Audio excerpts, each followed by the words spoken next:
আসসালামু আলাইকুম আরহামতুল্লাহ। সবাইকে স্বাগতম জানাচ্ছি আমাদের অনলাইন মেক মানি 500 থেকে $5,000 আর্নিংয়ের এই সিরিজ ভিডিওতে 8 নম্বর ভিডিওতে। তো আগের ভিডিওতে আমরা ফেসবুক অ্যাডের সার্ভিসটা কাদেরকে দিব সেটা কোনো অলরেডি ফাইন্ড আউট করে ফেলেছি। সেটা হচ্ছে ডেন্টিস্টদেরকে আমরা আমাদের ফেসবুক অ্যাডের সার্ভিসটা তাদেরকে সেল করব।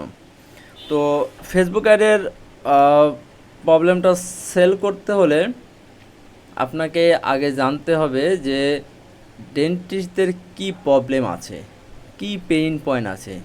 সেই পেইন পয়েন্টটা আপনাকে জানতে হবে এবং সেই পেইন পয়েন্টটা আপনি বা তাদের প্রবলেমের সলিউশনটা ফেসবুক অ্যাডের মাধ্যমে দেবেন।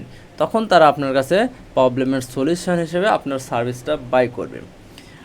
আমরা এটা তো খুবই জানি যে যখন মানুষ প্রবলেমে পড়ে তখনই সে সলিউশনের দিকে আগায়।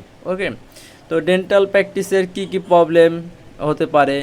পেশেন্ট কম আসতেছে হতে পারে, বা এরকম হতে পারে যে মানুষজন চিনেই না, ঠিক আছে। বিভিন্ন প্রবলেম থাকতে পারে। এই জিনিসগুলো আপনাকে সুন্দরভাবে ফাইন্ড আউট করতে হবে, রিসার্চ করতে হবে। তো আপনি কিভাবে রিসার্চ করবেন? চ্যাট জিপিটির সহযোগিতায়, অথবা আপনি হতে পারেন গুগলে করতে পারেন, ঠিক আছে। মাল্টিপল জায়গাতে আপনি এই পেইন পয়েন্টগুলো সুন্দরভাবে অ্যানালাইসিস করে লিস্ট আউট করতে হবে। এটা হচ্ছে আপনার প্রথম কাজ।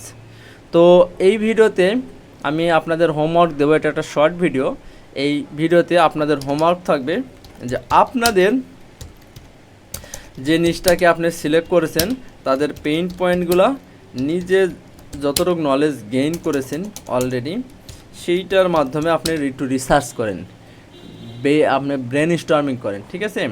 পেইন পয়েন্টগুলো আপনি ফাইন্ড আউট করে ফেলেন, ঠিক আছে। আপনি একটু ব্রেন স্টর্মিং করেন, একটু রিসার্চ করেন কি কি হতে পারে, চিন্তা ভাবনা করে আপনি সব কিছু এক জায়গায় করেন। করে তারপরে আমি পরের ভিডিওতে 9 নম্বর ভিডিওতে কিভাবে আমি ডেন্টিস্টদের প্রবলেমগুলো আইডেন্টিফাই করেছি, কিভাবে ফাইন্ড আউট করেছি, কিভাবে রিসার্চ করেছি এবং কোনগুলো এবং ইভালুয়েট করছি কিভাবে, এই সকল বিষয়ে আমি আপনার সাথে শেয়ার করব, ঠিক আছে। তো এটা আপনাদের হোমওয়ার্ক থাকবে। এর পরে তাহলে আপনি অনেক কিছু নিশ্চয়ই জানতে পারবেন।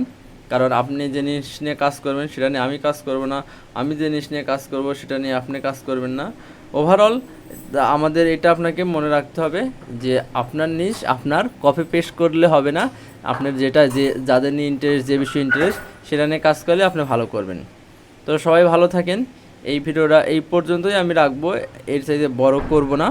এর পরের ভিডিওতে আমরা দেখাবো যে কিভাবে আমরা পেইন পয়েন্টগুলো খুঁজে বের করছি। কারণ পেইন পয়েন্টের উপর ডিপেন্ড করেই আমাদের মার্কেটিং ইনগ্রিডিয়েন্ট বা উপাদান সাজাতে হবে, মার্কেটিং ফানেল ডিজাইন করতে হবে, ঠিক আছে, ক্লায়েন্টকে অ্যাট্রাক্ট করতে হবে এই পেইন পয়েন্টের উপর ডিপেন্ড করেই।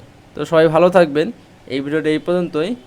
এর পরের ভিডিওতে আমরা ইনশাল্লাহ পেইন পয়েন্টগুলো খুঁজে বের করে আপনাদের সাথে শেয়ার করব। আসসালামু আলাইকুম রহমতুল্লাহ।